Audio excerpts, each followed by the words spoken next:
Greetings and welcome back. If you're familiar with my videos on my channel, you'll be quite used to seeing the RS behind me whenever I introduce my videos and whenever I make videos. It is the main car on my channel, of course, and has been for a while now.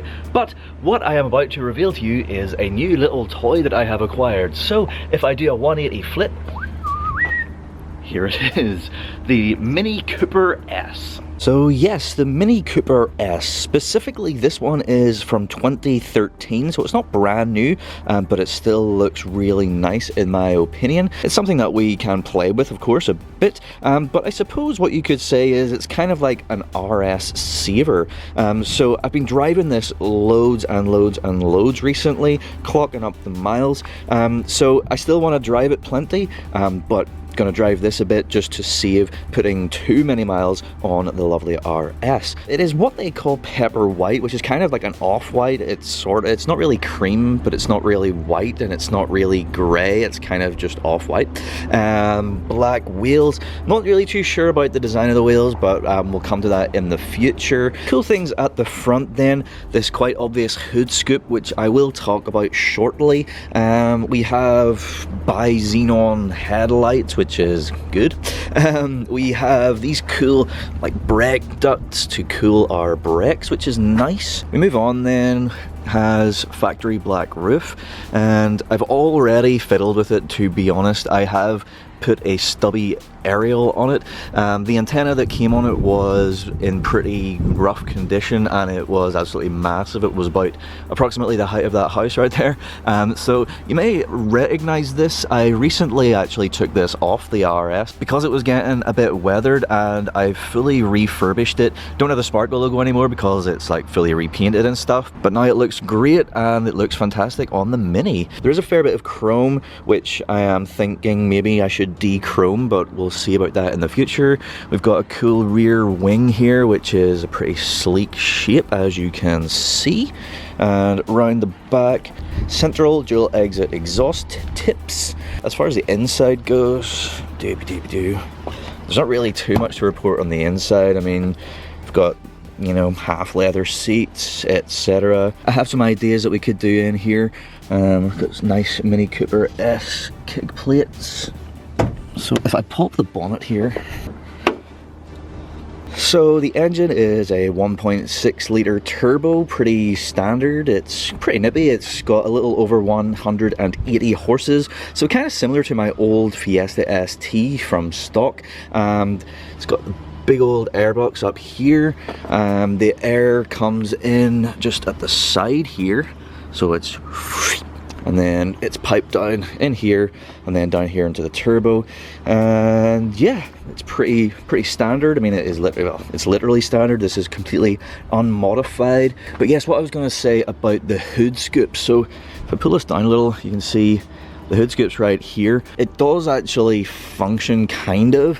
So the air comes in these holes right here, but obviously it's a closed airbox, so like it's not an actual like air feed, and there's no top mounted intercooler or anything. So essentially what it's doing is just sort of blowing some cold air as you drive along, just I guess faffing hot air from here out the back, I guess. We'll talk more about that maybe at some point down the line if we decide to do some mods under here. The other thing about the hood scoop here is I've read on a bunch of forums, of course I did my research, I've read on a bunch of forums that the heat from the turbo, because the turbo is right here, you can see it's got this like heat shield right here. The hood scoop is quite close to that whenever this is closed. Obviously the bonnet is metal, but the hood scoop is made of plastic, and what I've read is that the hood scoop over time, because of the heat coming up, rising up from the turbo, I mean this obviously does have this little heat shield. I've just been driving it like about an hour ago, and I can still feel some heat rising off there.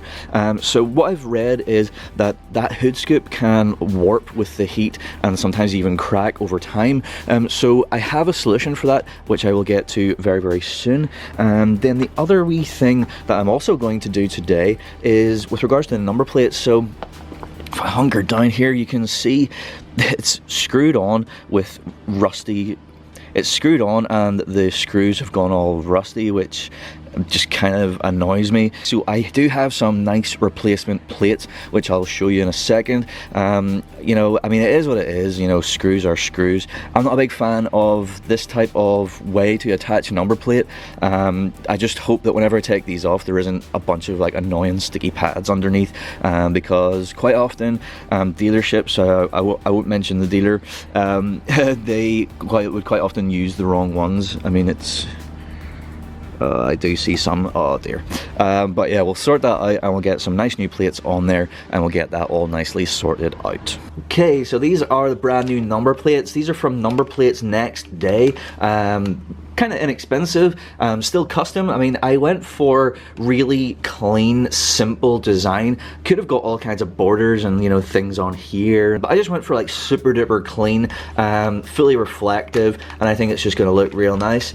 Just real standard plates, just look real nice, and I like them. Very quick and efficient service. They literally were sent out next day, which is awesome. So that's the solution, obviously, for the number plate thing. We are going to be sticking these on with the proper type of sticky pad from 3M VHB, and then the solution for the heat rising from the turbo and the hood scoop. I have this from Funk Motorsport. It is a sheet of heat reflective gold tape stuff. So that is what we're going to do. Basically, we're going to work out exactly where we want to put it, and then we're going to probably cut this out and then simply stick it on, and that will reflect the heat from the turbo that is rising up back down and will protect our hood scoop. I think I will do the plates first. So the first thing I need to do is flip these both around like this and get our 3M VHB on this side.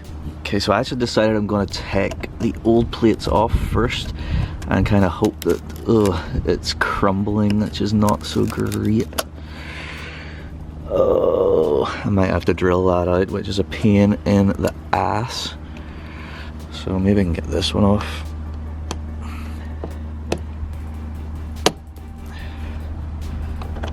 Ugh, this one's like black.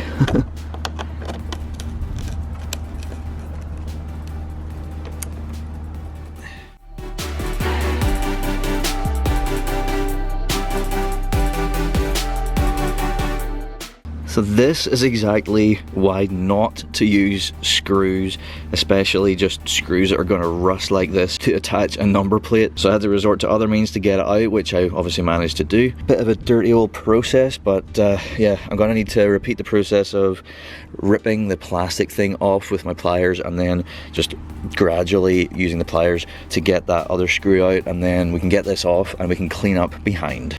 Right, so that is both of those rusty, nasty screws out, which was a bit of a pain, but you can see it's still on, well, kind of loosely, but it is still there. Look how dirty and minging it is under there. But yeah, we do have a couple of annoying sticky pads, so I mean, there's not really much for it other than just yanking it off, and then we'll deal with it. There we go.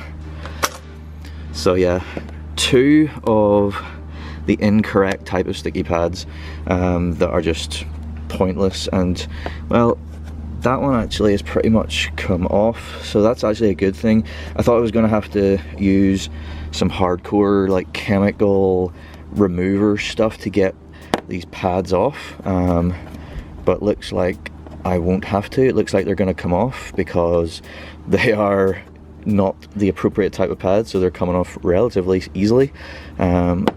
And then obviously gonna have to clean all this crud off, which is absolutely disgusting, but get these pads off first. And there we go, pads off. So let's get this cleaned up and get the surface prepped for bonding of our 3M VHB. So this crud is so ingrained on here. I mean, I can scrape it off, but I'm gonna just give it a quick blast with some glue and tar remover, leave that to soak for a sec, and then wipe it off, and hopefully that will do the trick. And then after that, I'm going to spray it with this, which you might think this is Auto Finesse Crystal, but it's actually not. I'm just reusing the spray bottle. What this actually is IPA, so that's isopropyl alcohol, and that will prep the surface for bonding of our new VHB tape.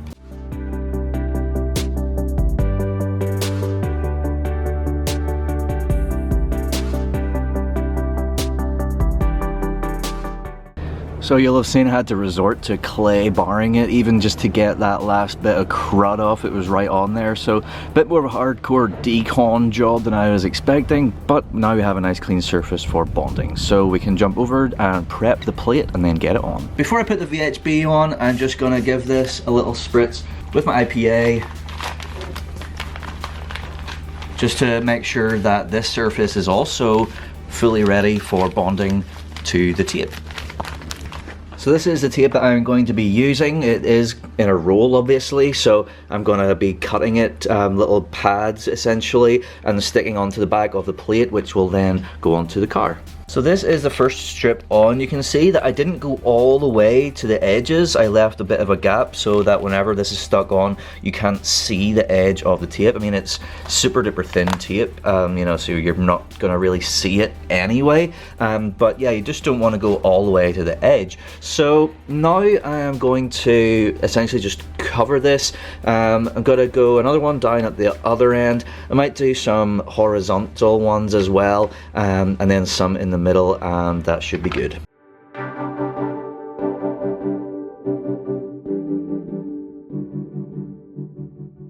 There we are, that should be more than enough. So just make sure that it's nicely pushed down there, nothing is prying up. So yes, now we can jump out and get that onto the car. Alright, obviously the first thing we need to do is to remove the backing strip. There we go. There we are, that's all of the backing strips removed. So in terms of placement, the bottom of the plate, we want to pretty much line up with the bottom of this strip on the Mini. We can use the old screw holes to, like, you know, align it sideways, and then we essentially just line it up and then push it on and just hold it for as long as we can. So we want to hold it on there for as long as it's comfortable. Typically a couple of minutes is comfortable for most people. Now this 3M VHB, I believe it achieves about 80% of its bond strength after like 20 minutes, but you're unlikely to want to sit out and hold it for 20 minutes. So what we're going to do is hold it for a couple of minutes, and then I'm going to use some masking tape to like mask it and hold it in place, and then we're going to leave the masking tape for a minimum of 20 minutes, longer if possible. I think it's 100% bond strength after like 24 hours. So, you know, if you're doing this, then, you know, you want to leave it for minimum 20 minutes, but longer up to 24 hours if you can.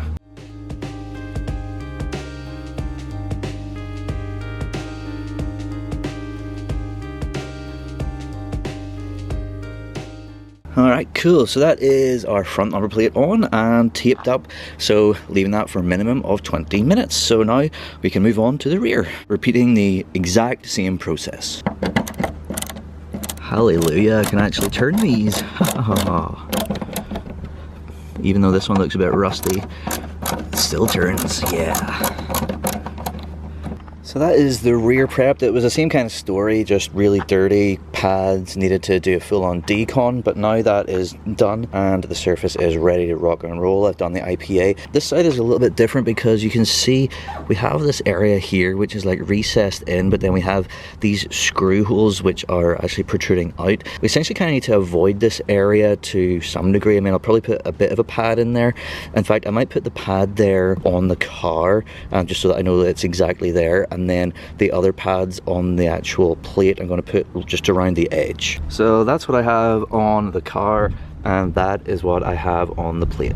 There we are, that is the rear done the same and bonding. Moving on then to our next order of business, which is our gold reflecty stuff. So the hood scoop is kind of located in this region right here. If I pull this down, you can see that it starts just above the Mini logo, which is right here. So it kind of just encompasses this area, so it doesn't have to be like super exact. I mean, we can just kind of cut it to an approximate size, and then if we need to trim around the likes of the latch here, then we can do so.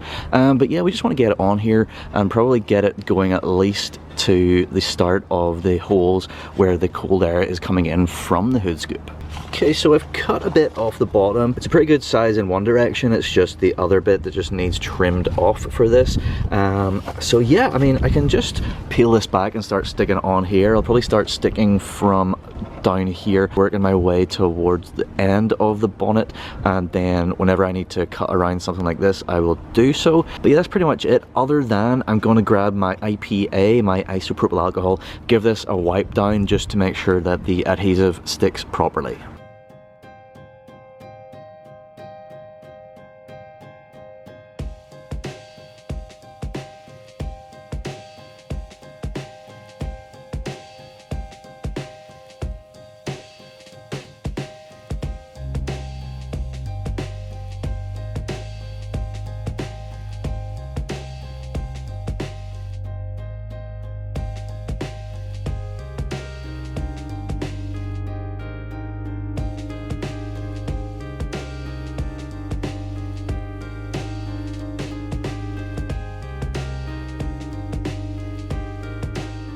There we are then, that is our gold reflective sheet in place, and I think looking pretty nice. It was quite difficult to get it around all of these contours. There's quite a lot more sort of contours going in all sorts of different directions than I had perhaps expected. This gold stuff does bend to some degree, but if you have to go multiple like bends, then there's only so much that you can do before you have to start cutting it.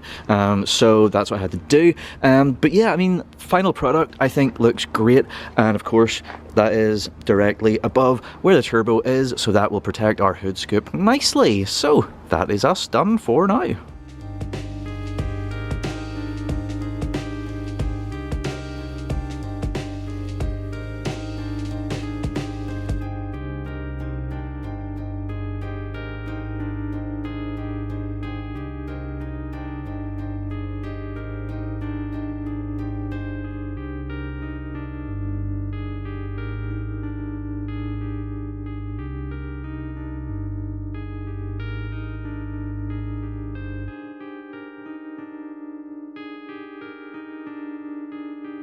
Well, there we go. That is an introduction to the R56 Mini Cooper S that I have acquired, and a couple of little improvements done already. So that raises the question, what should I do with this car? Should I just keep it as like a runaround and not do anything or very much to it? Or should I go for it and start modding it like the RS? Let me know in the comment section down below what you think.